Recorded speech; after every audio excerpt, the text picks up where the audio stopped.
Hello everyone. Recently, China has signed a security pact with Solomon Island, which lies northeast of India's Quad partner Australia.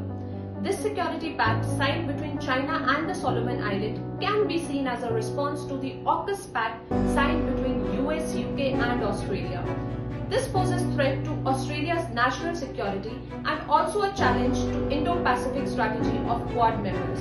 So far, the agreement has been vague, but it shows that the intention of both China and the Prime Minister of Solomon Island is to escalate their political, military and security cooperation. Final agreement has not been made public, but the draft has leaked last month. As per the agreement, armed Chinese police could be deployed at the Solomon Islands' request to maintain social order, although the Prime Minister of Solomon Island has repeatedly said he does not intend to allow China to build a military base there. This agreement can also be seen as a counter to USA naval base near Guam Island. So now let's have Shubhra ma'am's opinion on what kind of challenges this new defense pact between Solomon Island and China raises for India and its Quad partners, and how should they deal with it. So as we discussed about the Solomon Island, so now let's have ma'am's opinion on what kind of challenges India and its Quad partners are facing. Hello ma'am. Ma'am, as all Quad members are coming out with an Indo Pacific strategy to contain China's rise, so in what way the alignment can be seen in the Indo Pacific operations of Quad members? So alignment is already happening. The very formation of Quad is itself a reflection, and it reflects the consciousness that in order to ensure China's rise, it is very essential that all like-minded countries come together.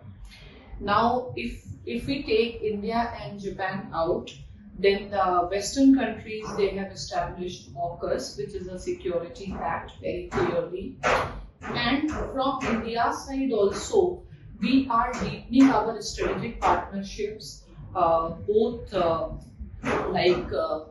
strategic partnership has grown phenomenally with the US when we have signed all defense pact, and then there is an agreement, AXA agreement with Japan. We already have 2+2 agreement with Japan, and with Australia also our strategic partnership is deepening, defense partnership is deepening. We are doing a lot of military exercises. There is also India-Australia military naval exercises, Aussie Index. Then we are working together in bring-back exercises. Australia is a regular participant of Milan exercises, and both the two navies and other forces are developing interoperability. With Australia, historically we didn't have that much type of an understanding, but it is developing, and we are in the process of defense technology transfer. With Australia, India has consolidated free trade agreement, so we are also taking the effective steps.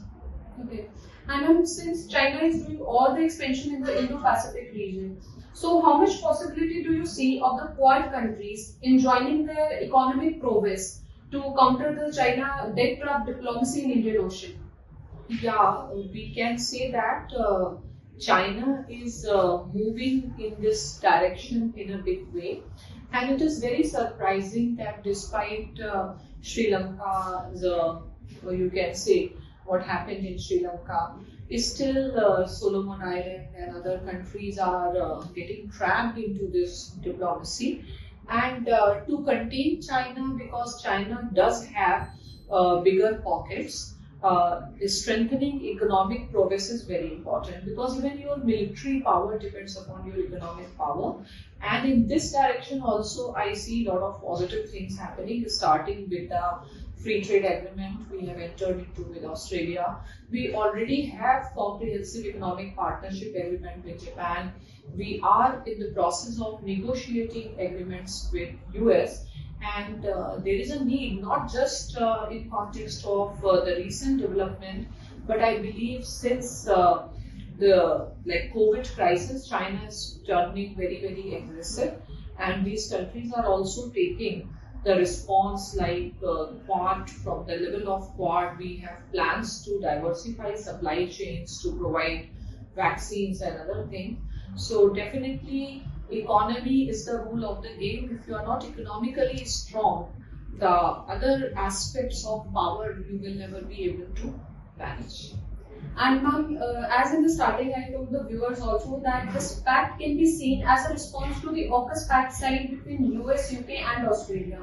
So, can this push Western countries to include India into AUKUS?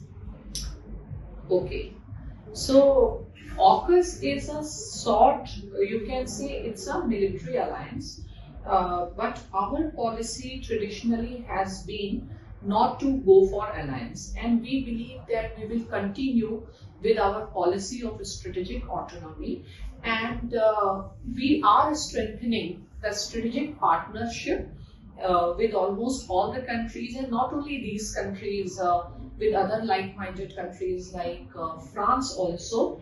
So I don't see India joining AUKUS or any other collective security or collective defense pact, but of course we will be strengthening, we will be bringing more quality elements in our strategic partnership, especially in maritime security.